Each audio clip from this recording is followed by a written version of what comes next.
আল্লাহু আকবার। আসসালামু আলাইকুম ওয়া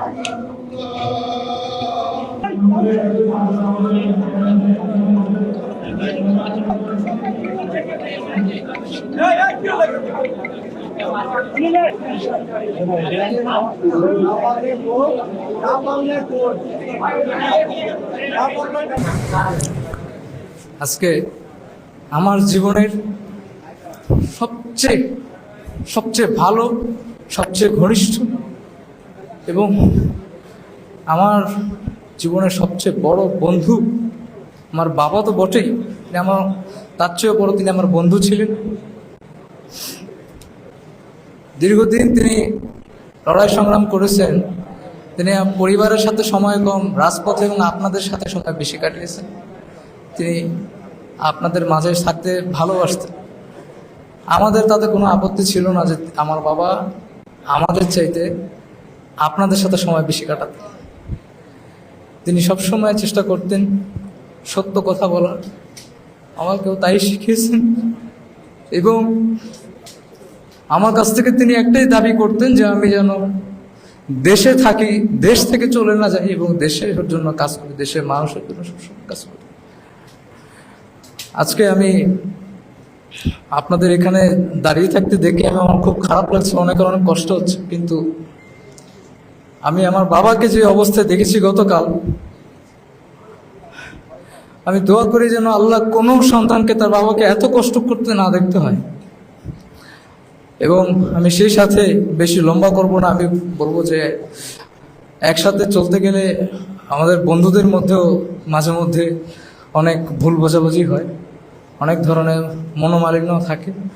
আমি চাইবো আপনারা প্রত্যেকে আজকে ওনার এই বিদায় বেলায় প্রত্যেকে, আমি ওনার পক্ষ থেকে প্রত্যেকের কাছে ক্ষমা চাইছি, আপনারা প্রত্যেকে ওনাকে ক্ষমা করে দিবেন। এবং আমি আশা করব যে কেউ ওনার প্রতি কোনো মনোক্ষুণ্ণতা বা বিষণ্ণতা মনের মধ্যে পুষে রাখবেন না। আজকে আমার বাবাকে আমি এখন হয়তো সামনে দেখছি, উনি সামনে থেকেও নেই, আর কোনোদিন আর বাবা আমাকে ডাকবে না, বুকের কাছে টেনে নিবে না। এই কষ্ট আমি ভাষায় প্রকাশ করতে পারছি না আপনাদের সাথে, কিন্তু আমি চাইবো আপনারা আমার বাবাকে ক্ষমা করে দেবেন এবং আমার বাবার রূহের জন্য আপনারা মাগফিরাত কামনা করবেন। আপনারা প্রত্যেকে দোয়া করবেন যেন আমার বাবাকে আল্লাহ তাআলা জান্নাতের সবচেয়ে উঁচু মাকাম দান করেন। এই জুলাই অভ্যুত্থানের পরে আমরা নিশ্চিতভাবে বাংলাদেশকে গঠন করার চেষ্টা করছি, সকল ধর্ম নারী নিয়ে আমরা একসাথে কাজ করছি। এই সময়ে হয়তো আমি কাজে ওনার পরামর্শ আমাদের ছিল, আমাদের সামনে বিদ্যুতের বিষয়ে সেই সম্পর্কে আমরা বঞ্চিত হলাম। কিন্তু আমরা আশা করবো যে এই যে আগামীকালকেও সাংবাদিক গণতন্ত্রের জন্য মুক্ত গণমাধ্যমের জন্য আজীবন লড়াই সংগ্রাম করে গিয়েছেন, তার সেই পথকে আমরা সকলে অনুসরণ করবো এবং মনোবল রাখি যার জন্য লড়াই করেছেন গণতন্ত্রের জন্য, সেই গণতন্ত্র প্রতিষ্ঠায় আমরা সকলে ঐক্যবদ্ধভাবে ভূমিকা পালন করবো এবং এই বাংলাদেশকে আমরা সম্পূর্ণরূপে ফ্যাসিবাদমুক্ত করবো, গণতন্ত্রকে ফ্যাসিবাদমুক্ত করবো।